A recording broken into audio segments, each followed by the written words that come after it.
Okay, so we've got a mass and we've got a spring, and let's say here it is, the equilibrium position is x equals 0, but this mass is moving at a constant speed. So there is an external force applied to this, and it's opposed by the spring force. And these two have to match each other up at every point for the velocity to remain constant.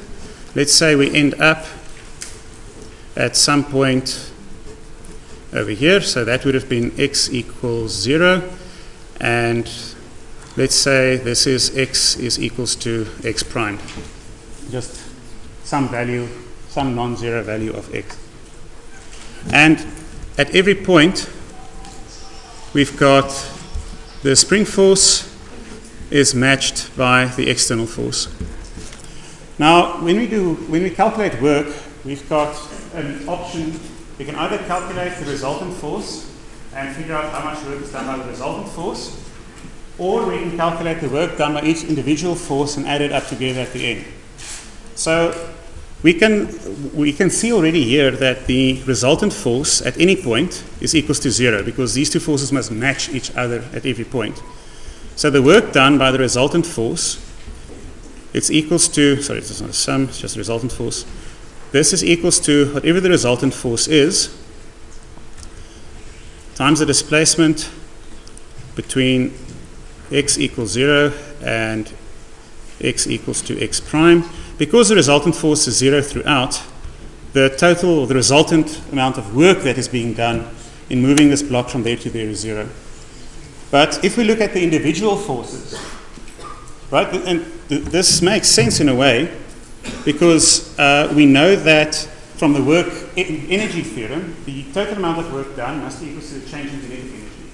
So because the block moves with a constant velocity, its kinetic energy does not change, so the total work done by the resultant force must be 0. But that does not mean that the spring force on its own and the external force on its own does not do any work. We will find out that each one of them does a certain amount of work, but the amount of positive work done by the external force is just equal to the amount of negative work done by the spring force. And we can actually derive that. So the work done by the spring force is equals to, we start from x equals 0, we end up at x equals to x prime, spring force dot displacement. Now the spring force at every point is equals to minus kx in the x direction, so we assume our x-axis points in this direction, and we take the dot product with the displacement, which would be so much along the x-axis. So I dot I is 1 between x equals 0 and x equals x prime. So we get this is equals to negative the integral x is equals to x0 to x is equals to x prime of kx. That's fine, kx dx. And this is equals to negative of, if we integrate that, a half kx where we end up squared minus a half kx where we started. So this would actually be then a 0 squared. So this is equals to minus a half kx primed squared. And that makes sense because x prime squared will be positive, k is positive, so this whole expression is negative.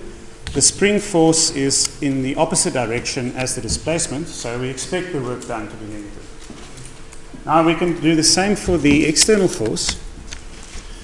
So the external force is, to calculate the work done by that, we start at x equals 0, we end up at x equals x primed.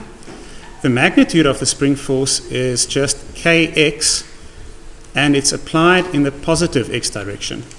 So its magnitude matches that of the spring force, but it's applied in the opposite direction. So this force is applied along the positive I direction. This force is applied along the negative I direction. Dot with displacement in the same direction. This gives us then kx dx from x equals 0 to x equals x primed. And if you integrate this out, what you get is a half kx primed squared, which is equals to exactly the negative of the amount of work done by the spring force. Yes?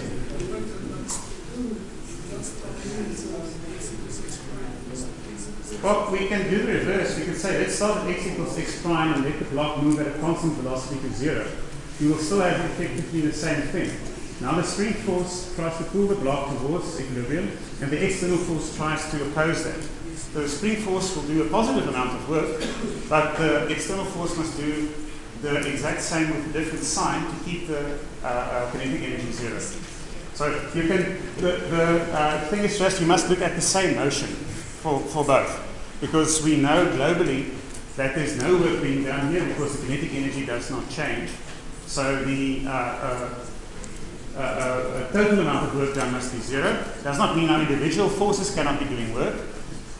They do, but they just oppose one another. So for the same amount of positive work that the one does, the other one does negative amount of work, and the total is also 0.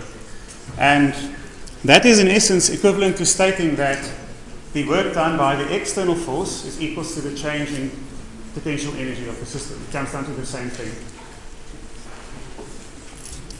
Right. Any